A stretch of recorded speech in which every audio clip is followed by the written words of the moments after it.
If you've been looking for a new carry hero and aren't sure what to pick, I think Luna might have some viability, but I want to make sure you guys understand that this hero has some weaknesses. There was a reason we didn't see it a lot at TI, and I think it's been fairly underwhelming in pubs for a while. But now I really want to look at how Illidan makes it work with an incredible draft, and let's break it down. Tired of being sandbagged by your team?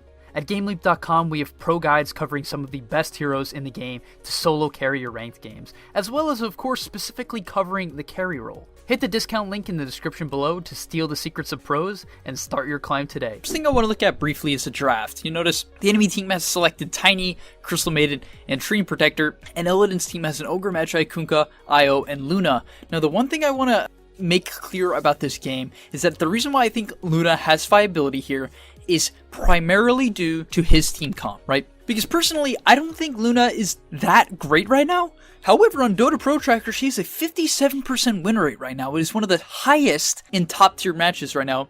And as a result, there must be something about it. But if you look at the draft, it totally optimizes the hero. So if you're playing in a pub, you want to look for one or two of these synergies. They happen to have 4, and let's break it down. So a couple of things that Luna struggles with are the following: ability to sustain in the laning stage, ability to stay alive in team fights, and keeping your net worth above your opponents at a high level, because frankly, Luna can farm at the pace of other heroes, no problem. Glaives are fantastic, but she needs typically an item advantage to man up to a lot of heroes. Who do you think wins in a man fight? A Luna or a lifestealer with rage and open wounds on? I think the answer is generally clear, and as a result, I think you have to be very careful with Luna. You want to pick things that set her up, so let's break it down.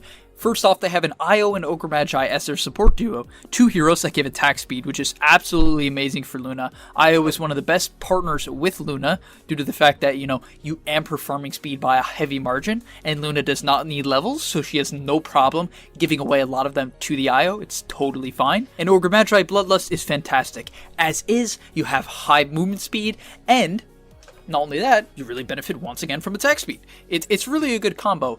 And not only that, the rest of the 3 heroes all have something in common. You have Io and Luna, and then the last 3 are all very good tanks. The Kunkka Rum is absolutely fantastic for allowing Luna to man up on someone like the Lifestealer. The Beastmaster also enables that, right? If any hero tries to man up on Luna, they can get roared, and once again, even more attack speed. But really, they have control, because Luna can get kited very easily. Unlike Wraith King, and unlike Sven, she has a major issue of having no proper disable, right? Lucent Beam Mini Stun does not count, doesn't count. So having 3 other heroes with reliable disables is absolutely fantastic for Luna. And the last thing I want to mention is a bit of wave clear. They actually don't have too much of it. If we look at their heroes, it's really only Kunkka.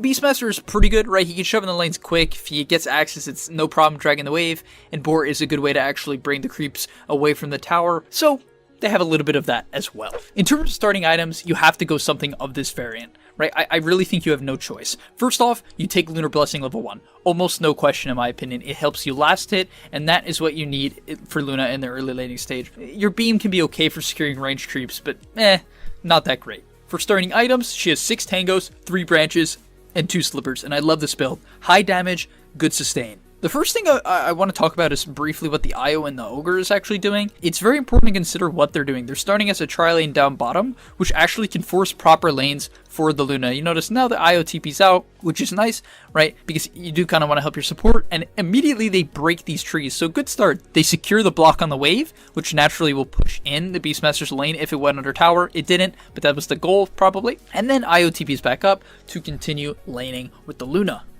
Now, upcoming here, you're going to see the major weakness of Luna. It's playing against anyone, really, with gap close. You notice the Treant and the Centaur get on top of her, and she almost loses immediately half of her HP pool. And this is kind of the weakness of the hero typically. And that is why it is so important to have a hero like Io who can tether the Luna, even though it's bugged in the replay. There we go. Who can tether the Luna and heal her up throughout the laning stage, because if you don't have this sustain, it's going to be very hard to actually lane. So much so to the point where they don't even hit the Centaur, and look, he gets hit once and loses 400 HP. No stout shield just makes laning super hard. Even though you have high movement speed, your low attack range constantly opens up gaps where you can get punished, especially against better players. And yeah, therefore, once again, the high movement speed and sustain of Io is absolutely perfect for Luna in lane. Things like, Bane can be good as well, Chen can help out, but you have to understand if you have something like a CM, Luna will most likely just get absolutely run over. And I want to really show what he's doing in this lane. If you're trying to improve as a carry, you need to stop overthinking the first 2 minutes, get the last hits. That is what he's doing. In fact, he even used the Lucent Beam to set up that last hit there. Really fantastic. You notice all of what he is doing is strictly to get last hits and denies.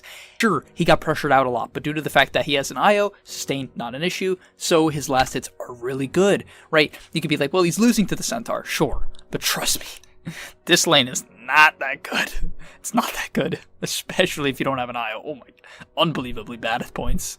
What I want to say about Lucent Beam for the early levels is it has like 3 purposes that come to mind for me at least. 1, you saw the ability to secure the creep earlier. 2, it's very good as a defensive option. You notice here the Centaur's closing the gap on his IO and he uses it to further the distance. Heads up play to save your support. And the 3rd one is to secure creeps just straight up. It can be used in an aggressive manner in order to, get an extra right click in as it does mini stun, but you have to be careful about doing that too much. And now from here on out, it's really going to be a general pattern of get the last hits and creep aggro. If you don't creep aggro with Luna, you are going to get destroyed in lane, right? For anyone, if they have any sort of pressure lane, you will get destroyed. You notice instantly gets the last hit on the rage creep, draws the lane back. He wants to keep the creeps away from the trees, away from the treant. And this is the same thing if you're laning against a Lina or a Rubik, doesn't matter, right? You still creep aggro. And once again, using the Lucent Beam to secure the creep, second half, takes a second point in Lunar Blessing, and what this is really beneficial for is actually giving the IO insane HP. IO next to this Luna now has 920 HP, as well as 62 damage, which is very significant. Also, she has 80 damage and 8 armor herself. It's pretty impressive. And finally, we're going to once again see the weakness of Luna, and this is what better players, or if you're playing against Luna, you want to do. They collapse on her, they have 3 heroes that gap close, and she just gets run over. Right? That's the main problem with this hero. But in pubs, there's a complete lacking of coordination, right? There's a lacking of coordination, complete lack of ganks, but more importantly, there's a lack of pressure in lane, right? You simply won't get pressured as hard. So if you're playing Luna, relax, get the last hits, and jungle as soon as you can. Don't risk dying. Don't stay in the lane. Don't think you're going to outplay them. That's not what this hero does well. What this hero does well is jungle when she gets a lot of levels. Next thing I want to talk about Luna is skilling. It's actually brutally important, and I know I've mentioned it a couple times now, but this is the general build that I like, and I think it's the best for optimizing your laning stage and your farming. You notice he's taking points in Lunar Blessing whenever he can, but you skip your ultimate at 6 and take Moon Glaives, right? He did put 2 points in the Lucent Beam. It doubles in damage, which is very significant. 10 more mana for double the damage is worth it, right? I think that's solid. It really helps you actually lane quite well and can actually get you kills in better lanes. But you notice skipping ultimate, taking glaives, very important, and having this IO farming with you is a big deal. It really allows you to amplify your farm, but once again, maxing the Lunar Blessing. Do not max glaives, do not max your Lucent Beam. It will completely shut down your ability to snowball the game, and that is what you're trying to do. Not crush your opponent, not go crazy, not go 8-0 in the first 5 minutes. That is most likely not going to happen. You notice it's just going from camp to camp, moving around the map. In fact, his IO even was willing to relocate him bottom, right? Relocate him bottom just to get him away from the enemy team, right? And now that he makes a nice push with the Beastmaster. I don't recommend you necessarily make this play, to be perfectly honest, right? Sometimes when you're looking at these high MMR replays, if you ever do it yourself, you have to look at plays and be like, does this only happen due to high coordination? And if the answer is yes, then maybe you don't want to do it. And frankly, look what happens when he does. Low HP hero, low escape, low defensive capability, gets bursted. That's just kind of how Luna works, so be very careful about pressuring objectives early. In fact, I really would just prefer, especially if I see you guys play Luna, just jungle. Don't overcomplicate the issue. Just jungle. So he goes a very interesting skill build, and what I want to point out that separates him from the rest of the pack and allows him to be a good carry player is his farm in high pressure scenarios. I'm sure you guys have been ran at before and had the worst laning stage of your life. That Centaur and that Dream were putting crazy pressure on him, but he still manages to have 87 last hits. How do you be good at a carry, guys? How do you get good? You have consistency in farming.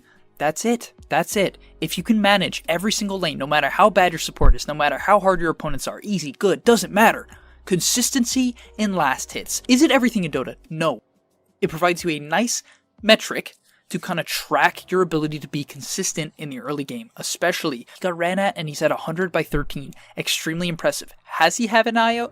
Of course, he has an IO to help him out. This is extremely good, and I highly recommend you try this with your friends. But you notice, at this point, he's just burning through the jungle, and actually let's look at his farming patterns. So farming patterns is something I know you guys wanted me to talk about a lot, and this is the first one I want to talk about in this video, and maybe I'll make a full one soon. But after you push in any sort of side lane, you notice his first thing to do is to instantly run to the jungle. Why? Because if we look at the clock, where's the creep wave? Where's the enemy creep wave? 1304, right here. So there's nothing for him to farm. In fact, it's very far up and dangerous, right? So because he's paying attention to the clock, because if the creep wave is closer, he would farm it, but because he knows it's not, he instantly, no hesitation, runs down. This lack of hesitation is what increases your farm. People are hoping there's some crazy secret. No, but he simply goes from wave, no hesitation, instantly to the camp, no hesitation from the small camp to the triangle, because he understands bottom is threatening, right? This ability to pay attention to the map, see, okay, bottom side is now dangerous, my team is top, I don't want to play bottom, it's scary. So he shifts away and goes to the triangle. And you notice here, right, this is a very high memory game, so they're even invading the jungle, but you notice the support's getting gone on, he makes sure he stays away, and is constantly moving away from his opponents, getting to the next camp. And finally, maxing glaives at 10 is very important, guys. So if we look at the skill build, the nice thing about what he does is you can actually have blessing and glaives maxed out by 10, right? Because glaives, its value point is the last one. So that's why I think some people feel like you want to max it to some extent. But at level 10, you can have it maxed out. In fact, he skips his